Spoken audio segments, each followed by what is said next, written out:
বিশ্বের সবচেয়ে ভয়ঙ্কর কনভয়, পারমাণবিক অস্ত্র পরিবহনের চাঞ্চল্যকর রহস্য। এই কনভয়ের দিকে চোখ তুলে তাকানোই যেন অপরাধ। এটা বিশ্বের সবচেয়ে সুরক্ষিত গাড়ি বহর। এতে বহন করা হয় পারমাণবিক অস্ত্র। এত নিরাপত্তা যেন যুক্তরাষ্ট্রের প্রেসিডেন্টও এতটা পান না। কিন্তু কেন এই বাড়তি সতর্কতা? কি আছে এই কনভয়ের ভেতরে?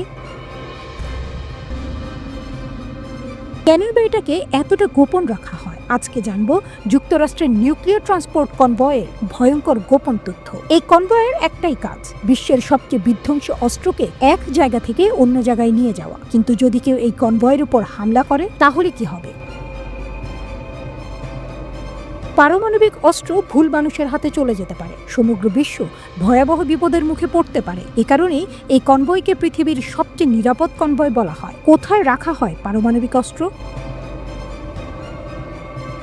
বিশ্বে 12,515টি পারমাণবিক অস্ত্র রয়েছে। এর 41% রয়েছে যুক্তরাষ্ট্রের দখলে। সক্রিয় পারমাণবিক অস্ত্র রাখা হয় বিমান বাহিনীর ঘাঁটিতে, নৌবাহিনীর যুদ্ধজাহাজে, ভয়ঙ্কর সাবমেরিনের গভীরে। কিন্তু বাকি হাজার হাজার নিউক্লিয়ার অস্ত্র সংরক্ষণ করে রাখা হয় মার্কিন মাটিতে। এগুলো ছড়িয়ে রাখা হয় নির্দিষ্ট জায়গায়, কঠোর গোপনীয়তায়।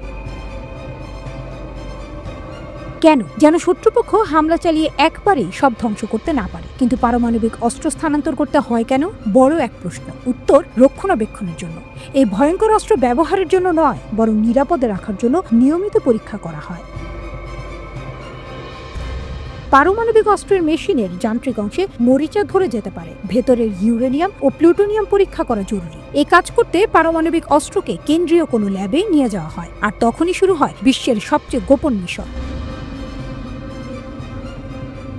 নিরাপত্তার অবিশ্বাস্য ব্যবস্থা। যুক্তরাষ্ট্রে পারমাণবিক অস্ত্র রক্ষার জন্য আলাদা একটি সংস্থা আছে, national nuclear security administration, NNSA। কিন্তু সবচেয়ে বড় চ্যালেঞ্জ হয় যখন এই অস্ত্রগুলো রাস্তায় বের করা হয়। এখন প্রশ্ন, কিভাবে এই মারাত্মক অস্ত্র পরিবহন করা হয়? এই কনভয় সাধারণ রাস্তায় চলে, কিন্তু কেউ বুঝতেও পারে না। কনভয়ের আগে পেছনে থাকে পুলিশের গাড়ি, মাঝখানে থাকে সিক্রেট ট্রাক যা পারমাণবিক অস্ত্র বহন করে, চারদিকে সশস্ত্র সামরিক যান। এই সামরিক যানগুলো বুলেট প্রুফের চেয়েও শক্তিশালী। এগুলোকে বলা হয় বিয়ার ক্যাপ্ট, সুরক্ষার স্তর।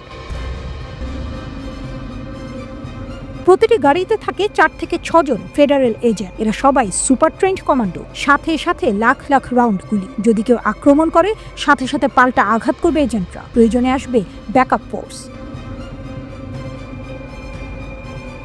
অভেদ্য ট্রাক, যে ট্রাকে পারমাণবিক অস্ত্র বহন করা হয়, তা বিশেষ ধরনের স্টিল দিয়ে তৈরি। এটাকে কোনো বিশেষ যন্ত্র দিয়ে কাটা যায় না, ড্রিল মেশিনেও এই বডির ওপর কাজ করে না। দুর্ঘটনা হলেও ট্রাকের গঠন ভাঙবে না। এভাবেই বিশ্বের সবচেয়ে ভয়ঙ্কর অস্ত্র নিরাপদে এক জায়গা থেকে আরেক জায়গায় পৌঁছে দেওয়া হয়।